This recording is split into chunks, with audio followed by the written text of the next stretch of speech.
Friends आमे समस्ते समस्या को दूर करने पूजा पाठ करिथाउ तथा भगवान को सामने रे प्रार्थना रे निज मनस्कामना कहिथाउ। किंतु कोन समस्त मनस्कामना पूर्ण होइथाय? समस्त मनस्कामना पूर्ण होई पारे नाही। फ्रेंड्स आज वीडियो रे मु आपनको कहिबी कि आपण प्रार्थना समय रे एमिति कोन कहिबे जहा द्वारा आपनको मनस्कामना पूर्ण हेबो तथा आपनको प्रार्थना सीधा भगवान को पाखको पहुंचीबो। भगवान को सामने रे आपनको निज प्रार्थना को कहिबाको पड़िबो, आपनको मनोकामना निश्चय पूर्ण हेबो। तो चलंतु जानिबा पूजा समय रे कोन कहिबा उचित कोन न कहिबा उचित एहाकु विशेष ध्यान देबा दरकार, अन्यथा आपनको प्रार्थना स्वीकार हेबो नाही। एहा एथिपाई कारण जहाँ मध्य आपण पूजा समय प्रार्थना करिवे तार सीधा सीधा प्रभाव आपनको उपरे पड़ी थाए एवं सही हिसाब रे आपनको शरीरर ऊर्जा पॉजिटिव एवं नेगेटिव होई थाए। एमिति रे प्रार्थना करिबा समय कोन कहिबा दरकार एहा जानिबा को हेले वीडियो को शेष पर्यंत निश्चय देखंतु। अधिकांश लोक प्रार्थना रे कोन कहिथांती, हे भगवान मोर चाकरी करि दियंतु ताहले मु आपनको 11 टंकार प्रसाद चढ़ेबी।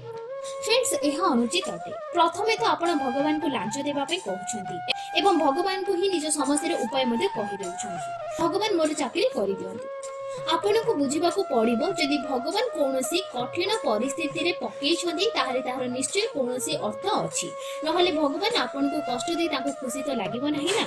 आजि ठारु आपण एमिति करबा बंद करि दियंतु। सत्य रे प्रार्थना करबा केमिति होई थाए?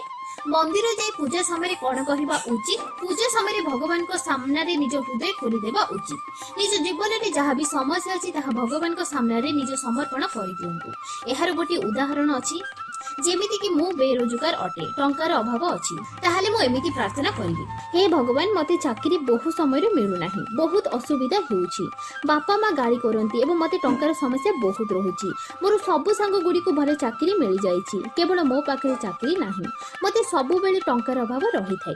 भगवान मोर एहे समस्या अटे, एहार समाधान मते मिलु नाही, कृपा करंतु आपण मते रास्ता देखांतु, आपणक पाखरे मोर समस्यार कोनोसी समाधान निश्चय रहिथिबो।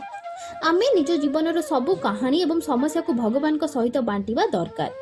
प्रार्थना रे एही भाव रहिबा उचित कि आमको कोनोसी रास्ता देखा जाउ नाही। जदि आपणक पाखरे अन्य कोनोसी विकल्प थाए ताहाले आमको भगवान पाखको जिबार कोनोसी आवश्यकता नाही। एही बळे भगवान को ठारे किंबा मंदिर जाई निज समस्या को भगवान को सहित बांटंतु एवं चुपचाप किछि समय पई भगवान पाखरे बसी रुहंतु।